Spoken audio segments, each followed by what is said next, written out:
Suleimani at the Serena Hotel in Islamabad. This is an event organized by a Pakistani think tank, the Jinnah Institute, run by Senator Sherry Rehman. The topic for these intellectuals talking there is democracy in Pakistan and inclusion. Though they are talking something like bookish and intellectual, even then there are some points that needs to be talked later on. If I get a chance, I will ask the real questions, not the bookish ones. See. The fundamental nature of the Pakistani state is colonial. All the three permanent institutions of the state that actually run the country are run by appointed, not elected members of the government or the state, which are the military, the judiciary, and the bureaucracy. These three institutions call the shots, and all these three institutions they are at odds with citizens' organizations, political parties, and independent press. How can we overturn that relationship and break these three institutions, make them serve people's institutions? How do you do that? You have a parliament and you have a constitution to actually negotiate with. So they have to be subservient to the demands of citizens. These are the publications the Jinnah Institute has so far published, and this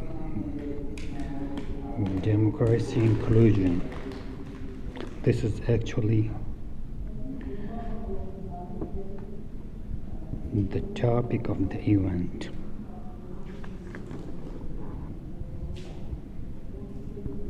Before commenting, I have to study it, so now I have just to show you a glance of it.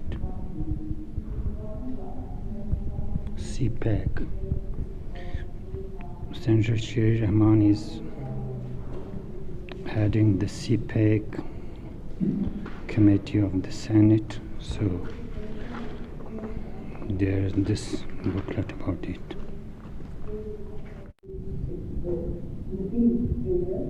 Their directions were sent to NADA to go in for a proactive approach, and that is where they started not only with working Saturdays, 2 hours increased work hours every day, a one-window operation, free of cost first-time registrars. Well, that is always part of their policy, but it was never implemented.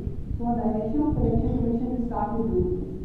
And they were very, very open to women's registration, and a time came when they incentivized this phone registration. That is, a Nagra person sitting at the unit would be given 60 rupees extra for only registering a woman than a man. That also played a very important role. You have to incentivize them. All these things done, we are still continuing with the third phase of this. But then the question that there was the PWDs and people. Transgenders and persons with disability were actually, we took extra care in including them in this, especially through Kabir 40, because initially we were working through TTA, but we did not address them. The problem with Pakistani think tanks is that they are talking too much bookish and too much intellectual.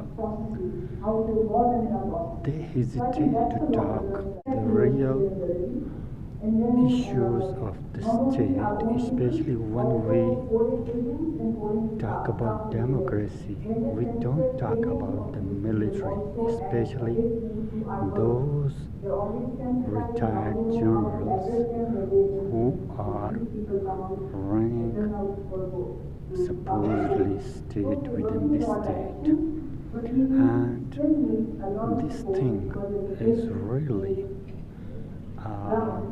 for me as a journalist and as a writer and as a thinker, this bothers me a lot, and now I have decided to have a glance at these think tanks and ask some questions to their organizations so that there is a change in their methodology to deal with real issues, to talk about real politics, and let's see what happens.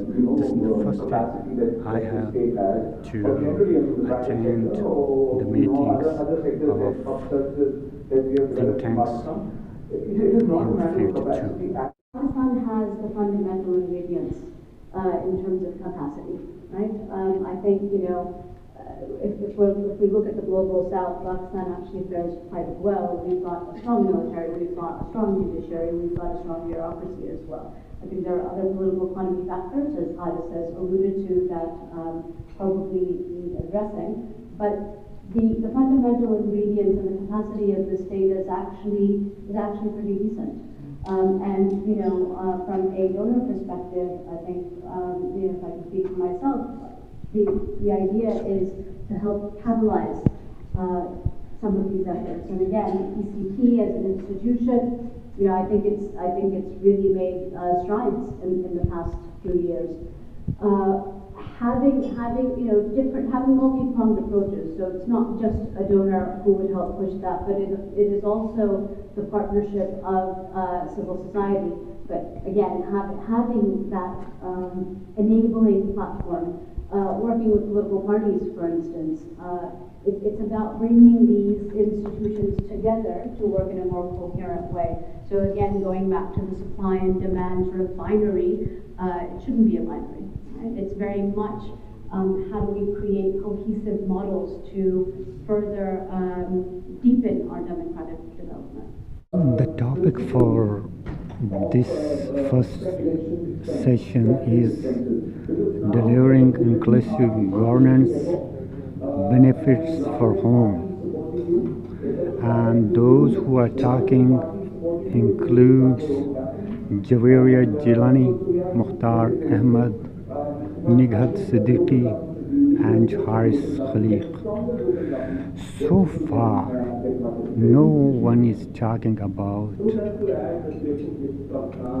inclusive governance with the generals, especially those who are retired army chiefs. I'm told asking my way of blunt question may ruin this session and may create problems for Senator Rehman. So I am preferring to keep silent and do whatever I can do on my YouTube channel. I think this new term that has been introduced to discuss sensitive issues like civil-military imbalance in Pakistan, which is fundamental to our problems there, including the problems in inclusion. That is the inclusiveness or delivering inclusive governance. This is an interesting alternative, I must say, terminology to discuss these sensitive matters. But unfortunately, when we start talking about sensitive issues between the lines, then the target audience never understands it. And particularly when you're dealing with people who are not highly educated and they think they are highly educated. So when we are talking about inclusion and inclusive governance, the first problem we are facing is that we are not addressing the issue of elephant in the room. We are talking about delegation of power and devolution of power at the grassroots level, but we are not talking about the distribution of powers at the national level and the provincial level. We have discussed a lot about the 18th Amendment, and now we know what are the issues, what are the problems with not only the 18th Amendment but its implementation and who are the forces who are existing in it. So I think as a civil society, as intelligentsia, we should first include politicians in our debate. Matiullah Jan was passing by, so he raised the question with a critical comment, but the people on the stage didn't reply. The first session ended and it is tea break, and now the people have started arriving in a great number.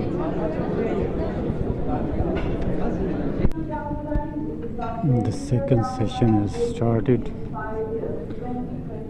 and it says making democracy work, addressing key risks to Pakistan.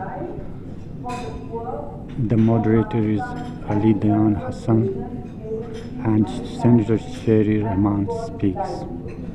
Women and vulnerable communities and the poor disproportionately, because that is how all countries get, and we can talk about that and track it because it's also about inclusion.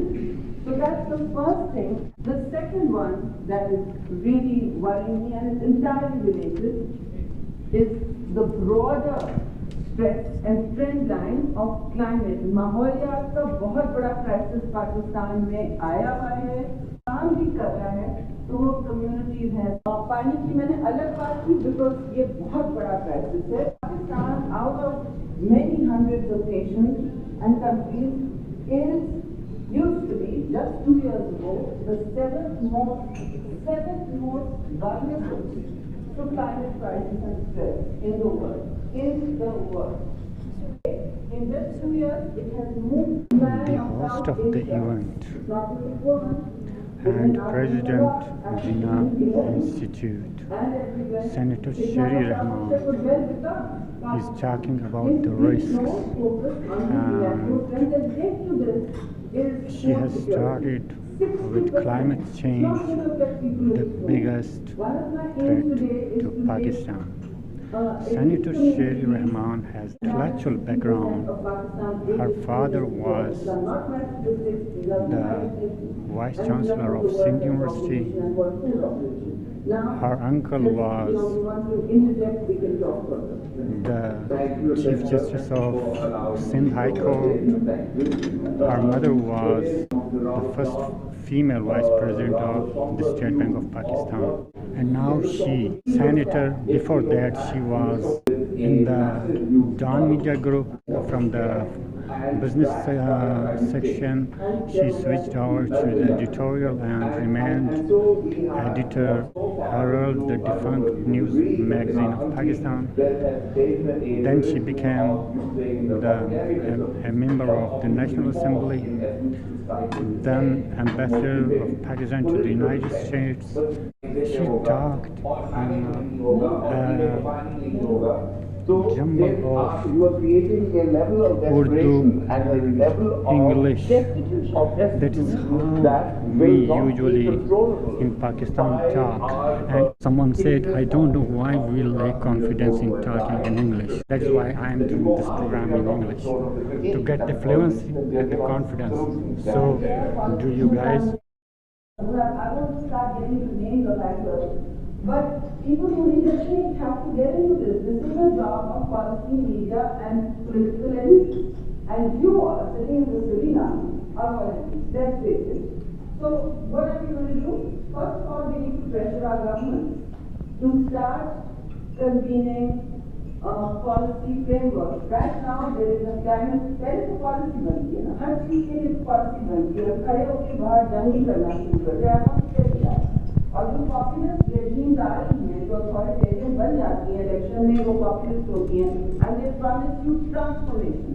I won't get into who does that, but they promise you transformation, and when they come into power, they say, oh, हमने तो वो नहीं किया, आगे क्या होगा? And then the public conversation is only about day-to-day politics. It is not about. Despite the fear of coronavirus in Pakistan and blockage of the road to the Serena Hotel, these cameramen and the participants are in a big number in this discussion about democracy in Pakistan. The speakers are repeatedly talking about is donors, donors, donors, and donors. This thing may be problematic. Think tanks and NGOs are depending on donors.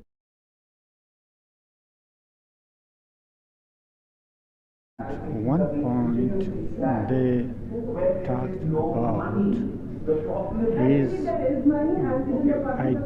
national identity card for those Bengalis who are living in Pakistan without being recognized as Pakistanis, especially those living in Karachi. It is a big tragedy. Those people who during the partition of Jinnah Pakistan into the remaining Pakistan and Bangladesh chose to remain in Pakistan or came to Pakistan in the love of Pakistan, and their generations are born in Pakistan and yet they are not recognized as Pakistanis. It is the biggest dilemma, and the government and military establishment both should think about it seriously. It is destroying Pakistan's image in the global community, that people who are born in Pakistan are not recognized as Pakistanis. Another issue they talked about is the issue of Gilgit-Baltistan, and it is also an issue where the people of Gilgit-Baltistan consider themselves Pakistanis, but constitutionally they are not recognized as Pakistanis. These two issues must be addressed, and if addressed properly, it may bring Pakistan to the forefront of human rights champions.